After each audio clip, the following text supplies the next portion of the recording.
14. Max. The news of Whisper's capture spread quickly. When Noonan, the coppers he had brought along, and I took the gambler and the now conscious Jerry into the city hall, there were at least 100 people standing around watching us. All of them didn't look pleased. Noonan's coppers, a shabby lot at best, moved around with whitish, strained faces. But Noonan was the most triumphant guy west of the Mississippi. Even the bad luck he had trying to third-degree Whisper couldn't spoil his happiness. Whisper stood up under all they could give him. He would talk to his lawyer, he said, and to nobody else, and he stuck to it. And as much as Noonan hated the gambler, he was a prisoner. He didn't give the works, didn't turn over to the wrecking crew. Whisper had killed the chief's brother, and the chief hated his guts, but Whisper was still too much somebody in Poisonville to be roughed around. Noonan finally got tired of playing with his prisoner and sent him up. The prison was on the city hall's top floor, to be stowed away. I lit another of the chief's cigars and read the detailed statement he had got from the woman in the hospital. There was nothing in it that I hadn't learned from Dinah and McSwain. The chief wanted me to come out to his house for dinner, but I lied out of it, pretending that my wrist, now in a bandage, was bothering me. It was really a little more than a burn. While we were talking about it, a pair of plainclothesmen brought in the red-faced bird who had stopped the slug I had missed Whisper with. It had broken a rib for him, and he had taken a backdoor sneak while the rest of us were busy. Noonan's men had picked him up in a doctor's office. The chief failed to get any information out of him and sent him off to the hospital. I got up and prepared to leave, saying, "The Brand girl gave me the tip-off on this. That's why I asked you to keep her and Rolf out of it." The chief took hold of my left hand for the 5th or 6th time in the past couple of hours. "If you want her taken care of, that's enough for me," he assured me. "But if she had a hand in turning that bastard up, you can tell her for me that any time she wants anything, all she's got to do is name it." I said I'd tell her that, and went over to my hotel, thinking about that neat white bed. But it was nearly 8 o'clock, and my stomach needed attention. I went into the hotel dining room and had that fixed up. Then a leather chair tempted me into stopping in the lobby while I burnt a cigar. That led to conversation with a traveling railroad auditor from Denver who knew a man I knew in St. Louis. Then there was a lot of shooting in the street.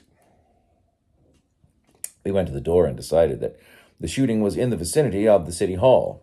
I shook the auditor, moved up that way. I had done 2/3 of the distance when an automobile came down the street toward me, moving fast, leaking gunfire from the rear. I backed into an alley entrance and slid my gun loose. The car came abreast. An arc light brightened 2 faces in the front of the car. The drivers meant nothing to me. The upper part of the others was hidden by a pulled-down hat. The lower part was Whisper's. Across the street was the entrance to another block of my alley, lighted at the far end. Between the light and me, somebody moved just as Whisper's car roared past. The somebody had dodged from behind one shadow that might have been an ash can to another. What made me forget Whisper was that the somebody's legs had a bowed look. A load of coppers buzzed past, throwing lead at the first car. I skipped across the street into the section of alley that held a man who might have bowed legs. If he was my man, it was a fair bet he wasn't armed. I played it that way, moving straight up the slimy middle of the alley, looking into shadows with eyes, ears, and nose. 3/4 of a block of this, and a shadow broke away from another shadow. A man going pell-mell away from me. "Stop," I bawled, pounding my feet after him. "Stop or I'll plug you, McSwain." He ran 6 strides farther and stopped, turning. "Oh, it's you," he said, as if it made any difference who took him back to the hoosegow. "Yeah," I confessed. "What are all you people doing wandering around loose?" "I don't know nothing about it. Somebody dynamited the floor out of the can. I dropped through the hole with the rest of them. There was some mugs standing off the bulls. I made the backtrotters with one bunch. Then we split, and I was figuring on cutting over and making the hills. I didn't have nothing to do with it. I just went along when she blew open." Whisper was pinched this evening, I told him. "Hell, that's it, then. Noonan had ought to know we never keep that guy screwed up, not in this burg." We were standing still in the alley where McSwain had stopped running. "You know what he was pinched for?" I asked. "Uh-huh, for killing Tim." "You know who killed Tim?" "Huh, sure, he did." "You did." "Huh? What's the matter? You simple?" "There's a gun in my left hand," I warned him. "But look here, didn't he tell the broad that Whisper done it? What's the matter with you?" He didn't say Whisper. I've heard women call Thaler Max, but I've never heard a man here call him anything but Whisper.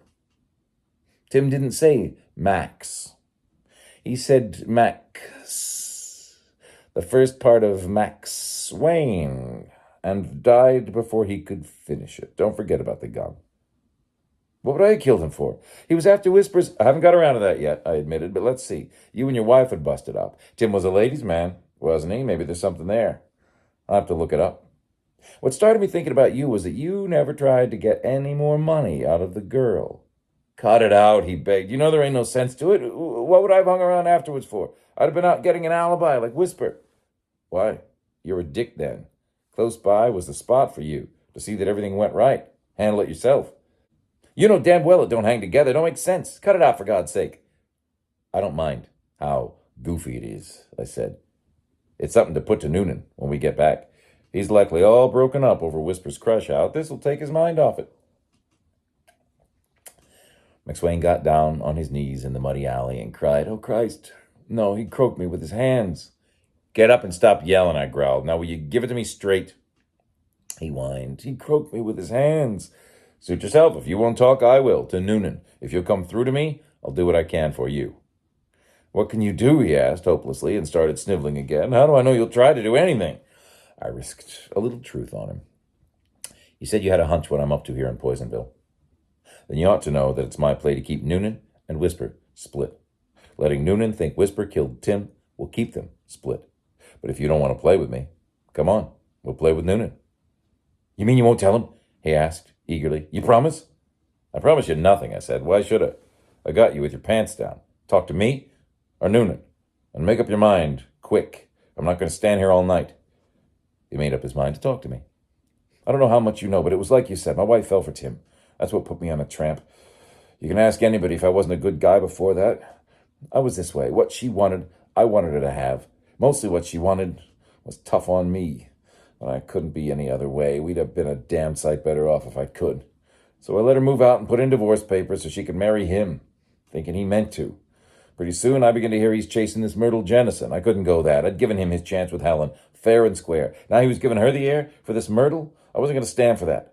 Helen wasn't no hanky-panky. It was accidental, though, running into him at the lake that night. When I saw him go down to them summer houses, I went after him. That looked like a good, quiet place to have it out. I guess we'd both had a little something to drink. Anyway, we had it, hot and heavy. When it got too hot for him, he pulled the gun. He was yellow. I grabbed it, and in the tussle, it went off.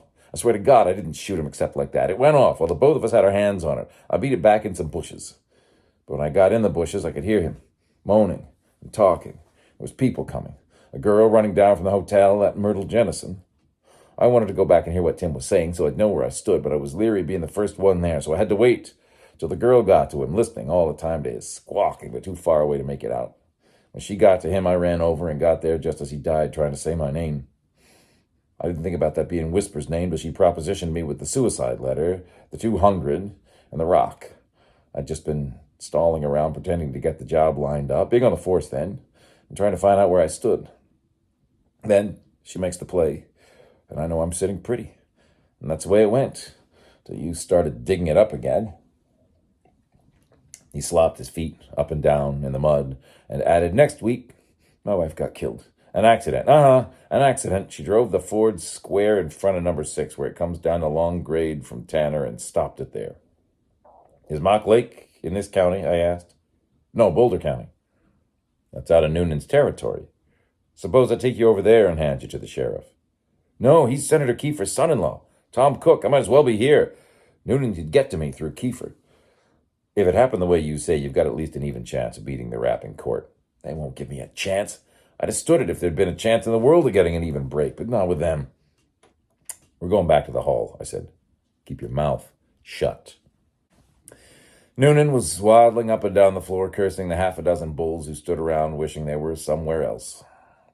"Here's something I've found roaming around," I said, pushing McSwain forward. Noonan knocked the ex-detective down, kicked him, and told one of the coppers to take him away. Somebody called Noonan on the phone. I slipped out without saying goodnight and walked back to the hotel. Off to the north, some guns popped. A group of 3 men passed me, shifty-eyed, walking pigeon-toed. A little farther along, another man moved all the way over to the curb to give me plenty of room to pass. I didn't know him and didn't suppose he knew me. A lone shot sounded not far away. As I reached the hotel, a battered black touring car went down the street, hitting 50 at least, crammed to the curtains with men. I grinned after it. Poisonville was beginning to boil out under the lid, and I felt so much like a native that even the memory of my very unnice part in the boiling didn't keep me from getting 12 solid end-to-end hours of sleep.